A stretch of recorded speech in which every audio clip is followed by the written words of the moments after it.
उत्तर प्रदेश के मुख्यमंत्री योगी आदित्यनाथ ने एक बार फिर बाबर प्रेमियों को चेतावनी दी है। बाराबंकी से मुख्यमंत्री योगी की कयामत वाली चेतावनी तेलंगाना से लेकर पश्चिम बंगाल के उन नेताओं को है जो बाबरी की रट लगाकर बैठे हुए हैं। का दिन तो कभी आना ही नहीं है और इसलिए बाबरी ढांचे का पुनर्निर्माण कभी होना ही नहीं है। ऐसे में सीएम ने बिना नाम लिए ही उन्हें बता दिया कि वो जो चाहते हैं वो कभी पूरा नहीं हो पाएगा। तेलंगाना में बैठे असदुद्दीन ओवैसी जो कहते हैं कि जब तक दुनिया रहेगी तब तक बाबरी का जिक्र रहेगा, तो वहीं पश्चिम बंगाल में हुमायूं कबीर जो कि बाबरी मस्जिद का निर्माण कराने वाले हैं, जो कयामत के दिन आने का सपना देख रहे हैं, ऐसे ही सड़गल जाएंगे, कभी वो दिन आने वाला नहीं है। योगी का बयान आया तो बाबर प्रेमियों के सीने पर सांप लौट गया। हुमायूं कबीर कह रहे हैं कि मुर्शिदाबाद में तो बाबरी बनकर ही रहेगी। वो जोगी जी निर्णय लेने का कौन हो? बाबरी मस्जिद बन चुका हो, वो बनेगी तो यूपी का मुख्यमंत्री वहाँ बैठ के ये मुद्दा ही उठाना चाहते हैं।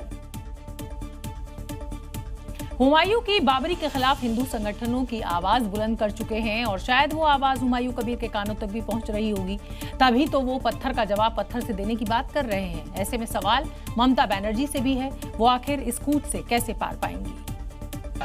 विश्व हिंदू रक्षा परिषद मुर्शिदाबाद कूच से हुमायूं की बाबरी की नींव हिलती हुई दिख रही है। मकसद एक है, हुमायूं की बाबरी को ना बनने देना। हाथ में फावड़ा लेकर निकले हिंदू संगठन ने इस पर चेतावनी जारी कर दी है।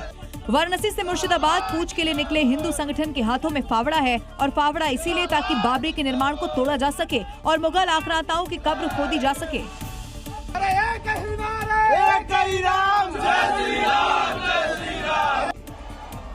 ग्रेटर नोएडा में विराट हिंदू सम्मेलन से मुर्शिदाबाद कूच की हुंकार भरी गई है। हिंदू संगठनों का कहना है कि मस्जिद अब्दुल कलाम जैसे लोगों के नाम पर बनाई जाए, लेकिन आक्रांताओं के नाम पर कुछ भी बनेगा तो मिट्टी में मिला देंगे। लखनऊ से मुर्शिदाबाद जाने के लिए हिंदू संगठनों ने फावड़ा उठा लिया। हालांकि हिंदू संगठनों को आगे बढ़ने से रोका है, लेकिन उनका कहना है कि उनके इरादे मजबूत और बुलंद है, वो बाबरी बनने नहीं देंगे।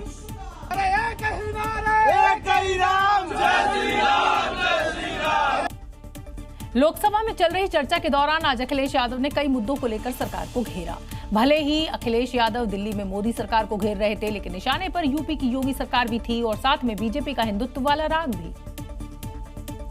अखिलेश का पूरा भाषण 2027 को ध्यान में रखकर तैयार किया गया था। तभी तो बजट और अमेरिकी डील से ज्यादा उन्होंने मंदिरों पर अपना फोकस रखा कि कैसे बीजेपी मंदिरों की राजनीति करती है।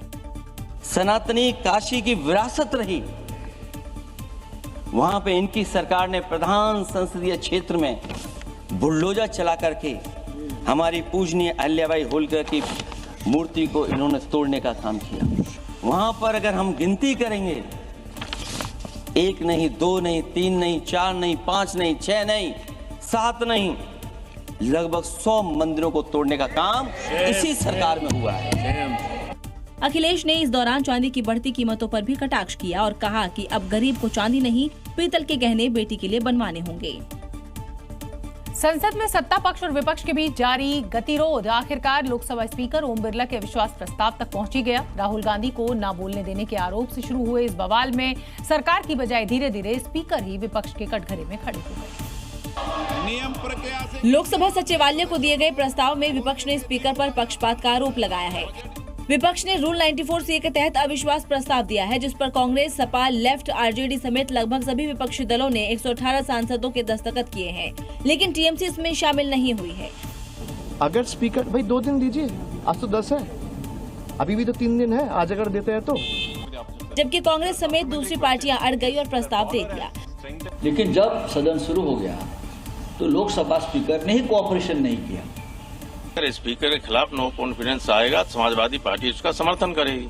तो सत्ता पक्ष का आरोप है कि विपक्ष के पास मुद्दा ही नहीं। जो विकास एक्सप्रेस चल रही है उसमें आप स्पीड ब्रेकर का काम कर रहे हैं। इनका ये ड्रामा है, ये मजाक है, ये सिर्फ साफ ये कह दें कि हम मोदी जी के से हमको चिढ़ है। अगर जिसको नहीं बोलना है उनको बाहर निकालिए, लेकिन सदन को विपक्षी सदस्य चलने दे। भले ही ये प्रस्ताव आंकड़ों की वजह से पास नहीं होगा, लेकिन सदन में तनाव और बढ़ जाएगा।